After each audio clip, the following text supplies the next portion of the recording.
ఈరోజు రావులపాలెం కొత్త కాలనీలో ఇటీవల అత్యంత దారుణంగా హత్యకు గురి కాబడినటువంటి ఆనం సాయి ఘన నివాళులర్పించి వాళ్ళ కుటుంబ సభ్యులు పరామర్శించడం కోసం Bahujan Samaj party state coordinator గడ్డం సంపత్రావు గారు, జిల్లా అధ్యక్షులు అన్న జాన్ బోసే గారు, మిగిలిన జిల్లా కార్యవర్గ సభ్యులు అందరం కూడా ఈ ఫ్యామిలీని పరామర్శించడానికి రావడం జరిగింది.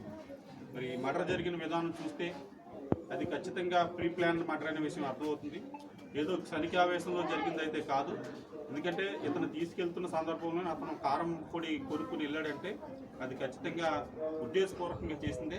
రెండవది ఆనం సాయి వాళ్ళ కుటుంబ సభ్యులు చెప్పిన దాని ప్రకారం ఈ ఆనం సాయి అనే దళిత యువకుడు చాలా బలమైన కుర్రోడు, అజానుబాహుడు. ఇతను చంపాలన్నా కొట్టాలన్నా ఒక 4-5 ఉంటే కానీ అయ్యే ఒక చేసే పరిస్థితి లేదు. ఒక్కడే కొట్టాడు, ఒక్కడే చంపేశాడు అన్నది మేము ఎంత మాత్రం కూడా బహుజన్ సమాజ్ పార్టీ నమ్మడం లేదు. ఎందుకంటే ఇతను అంత ఆజానుబాహుడు, బలవంతుడు అయినప్పుడు మరి అవతల వ్యక్తికి కూడా గాయాలు అవుతాయి కదా, కౌంటర్ అటాక్ చేస్తాడు కదా. వన్ సైడెడ్గా ఒక ఇతనికంటే బలహీనంగా ఉన్న వ్యక్తి ఏ విధంగా చంపుతాడనేది మేము ప్రశ్నిస్తూ ఉన్నాం.